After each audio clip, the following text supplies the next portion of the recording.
Hello everyone, आज हम लोग difference between roasting and calcination देखेंगे कि रोस्टिंग और कैल्सिनेशन में अंतर क्या होते हैं, कि आपके डिफरेंस क्या होते हैं। रोस्टिंग और कैल्सिनेशन दोनों क्या है, और को हीट करते हैं और मेटल ऑक्साइड में कन्वर्ट करते हैं। तो रोस्टिंग, एक तरफ रोस्टिंग लिखा हुआ है, एक तरफ आपके कैल्सिनेशन है। तो ये आपके एग्जाम में पूछे जाते हैं, क्लास 10 की कोई भी बोर्ड हो उस बोर्ड में पूछ लिया जाता है। तो रोस्टिंग और कैल्सिनेशन, तो रोस्टिंग एक आपका क्या होता है, एक प्रोसेस होता है जिसमें मेटल ओर को हीट किया जाता है एक्सेस ऑफ एयर या बोलो तो ऑक्सीजन, दोनों यही ऑक्सीजन के प्रेजेंस में, एक्सेस ऑफ ऑक्सीजन मतलब ज्यादा मात्रा ऑक्सीजन में मेटल ओर को हीट किया जाता है, तो एक इसमें कन्वर्ट हो जाता है मेटल ऑक्साइड में। कैल्सिनेशन एक वैसा प्रोसेस है जिसमें मेटल ओर को हीट किया जाता है एब्सेंस और लिमिटेड सप्लाई ऑफ एयर या बोले तो ऑक्सीजन, तो किस में कन्वर्ट हो जाते हैं, मेटल ऑक्साइड में कन्वर्टेड हो जाते हैं, रिस्पेक्टिव मेटल ऑक्साइड्स में। तो आगे दूसरा होता है कि ये जो होता है रोस्टिंग जो होता है सल्फाइड ओर के लिए यूज होते हैं, सल्फाइड ओर के लिए यूज करते हैं।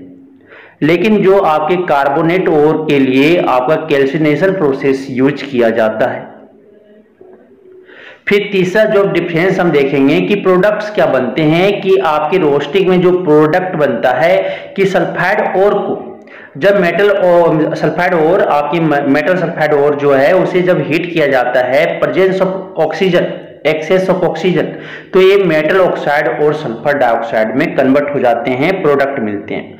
तो SO2 आपका प्रोड्यूस करता है, SO2 प्रोड्यूस करता है एलोंग विथ मेटल ऑक्साइड, और आपकी कैल्सिनेशन में CO2 प्रोड्यूस करता है along with metal oxide, metal oxide के साथ आपका कार्बन डाइऑक्साइड आपके प्रोड्यूस करते हैं। क्योंकि कैल्सिनेशन एक ऐसा प्रोसेस है जिसमें एब्सेंस ऑफ ऑक्सीजन या limited supply of oxygen metal ore को कार्बोनेट ओर को हीट किया जाता है, तो ये metal oxide plus carbon dioxide आपका बनता है। तो एक एग्जांपल समझते हैं कि जिंक सल्फाइड ओर है, उसे जब ऑक्सीजन, एक्सेस ऑफ ऑक्सीजन में हीट किया जाता है तो ये आपके बनते हैं जिंक ऑक्साइड और सल्फर डाइऑक्साइड गैस।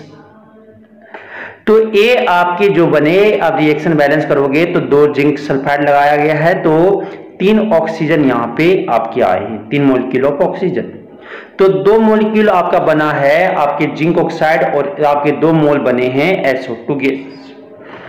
फिर उसी तरह यहाँ पे आपका जिंक कार्बोनेट को जब हिट किया है, सिंपली हिट किए हैं high in the absence of oxygen या लिमिटेड ऑफ ऑक्सीजन, तो ये जिंक ऑक्साइड और आपके कार्बन डाइऑक्साइड में बन जाएंगे। तो रोस्टिंग और कैल्सिनेशन का डिफरेंस आपको समझ में आ चुका होगा। आई थिंक आप बहुत अच्छे से समझे होंगे। धन्यवाद।